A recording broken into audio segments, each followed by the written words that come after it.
Assalamualaikum warahmatullahi wabarakatuh. Perkenalkan, saya Satrio, Sarjana Manajemen. Saya merupakan peserta pelatihan dasar calon pegawai negeri sipil Kabupaten Kota Baru tahun 2021. Saya adalah penyusun bahan kebijakan pada kantor Kecamatan Kelumpang Tengah, Kabupaten Kota Baru, yang memiliki nomor daftar hadir 24 dari kelompok 3 angkatan 33. Pada kesempatan kali ini, saya akan memaparkan terkait dengan implementasi penerapan sistem merit pada pengadaan CPNS di Kabupaten Kota Baru. Untuk yang pertama, saya akan menggambarkan sedikit tentang penerapan sistem merit, di mana sistem merit ini adalah salah satu sistem manajemen sumber daya manusia. Sistem ini sangat berkaitan dengan proses seleksi dan promosi kerja yang mengedepankan setiap pertimbangan utamanya adalah kompetensi dan kinerja. Oleh karena itu, hal lain seperti koneksi atau hubungan politik tidak bisa menjadi bahan pertimbangan, sehingga akan terciptanya penilaian kerja yang jauh lebih adil. Kemudian, di Indonesia sendiri menghadirkan sistem merit yang hanya diatur untuk sektor publik. Aturan tersebut sudah dituangkan di dalam Undang-Undang Nomor 5 Tahun 2014 tentang Aparatur Sipil Negara. Tidak sampai di situ saja, sistem merit ini juga ditambahkan pada regulasi Peraturan Pemerintah Nomor 11 Tahun 2017 tentang Manajemen Pegawai Negeri Sipil. Saya juga akan memaparkan terkait sistem merit yang berlaku di Indonesia maupun pemerintah Kabupaten Kota Baru dalam pengelolaan manajemen penerimaan CPNS yang sudah menerapkan prinsip-prinsip sistem merit itu sendiri. Selanjutnya kita akan masuk pada rumusan permasalahan, di mana yang pertama adalah pengertian dari sistem merit itu sendiri. Yang kedua, tujuan dan fungsi sistem merit. Yang ketiga adalah penerapan sistem merit. Kita lanjut pada pengertian sistem merit. Sistem merit merupakan bagian dari kebijakan dan manajemen. Maka dari itu, komitmen dan integritas pejabat pembina kepegawaian (PPK) adalah kunci bagi penegakan sistem merit dalam pengangkatan jabatan ASN baik secara nasional maupun lingkup Pemda. Sistem merit itu merupakan manajemen ASN yang mana pendekatannya menekankan pada pengelolaan ASN dengan mendasarkan kesesuaian antara keahlian pegawai dengan kualifikasi jabatannya. Ketidaksesuaian antara kompetensi pegawai dengan kualifikasi jabatannya menjadi problem utama bagi keberadaan ASN yang menjadi sorotan publik. Salah satu penyebabnya adalah implementasi manajemen ASN yang kurang profesional yang berdampak pada minimnya kompetensi seorang ASN.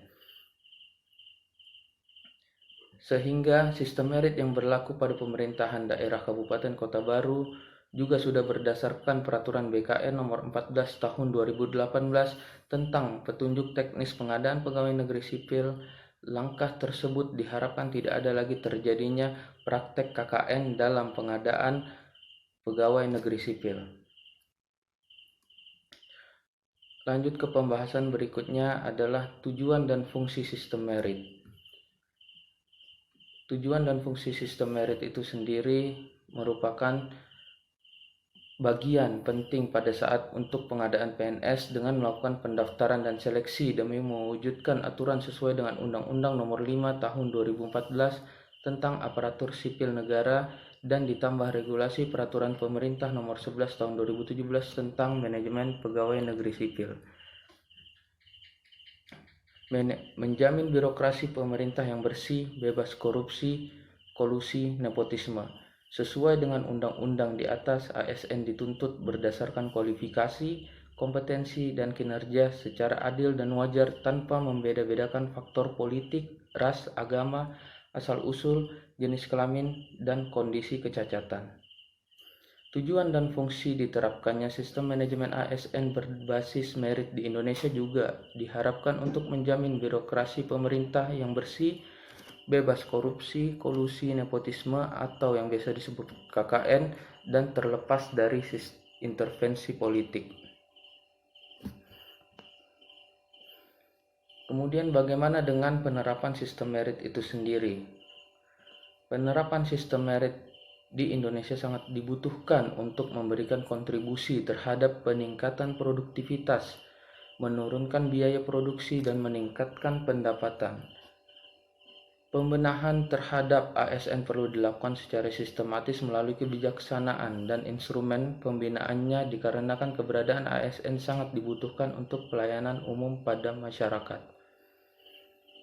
Penerapan sistem merit juga diharapkan dalam proses pengadaan CPNS demi menghindari politisasi birokrasi. Hingga saat ini, praktek tersebut justru masih dominan dalam pengangkatan jabatan ASN. Hal ini dibuktikan dengan adanya praktek KKN dalam pengangkatan jabatan ASN yang mempertimbangkan pendekatan politis dibandingkan dengan sistem merit itu sendiri. Pada akhirnya, sistem merit tersebut diharapkan menjadi pengelolaan SDM yang didasarkan pada prestasi, sehingga prestasi kerja merupakan pusat atau inti dari berjalannya sistem ini. Kehadiran sistem merit juga diharapkan sebagai langkah awal perbaikan atau peningkatan prestasi kerja. Menurut Hickman dan Lee, tahun 2001, sistem merit memerlukan 4 manajemen kebijakan pokok sebagai berikut, di mana poin pertama adalah kebijakan penilaian karya pegawai, kemudian penghasilan, yang ketiga karir, dan keempat adalah pelatihan.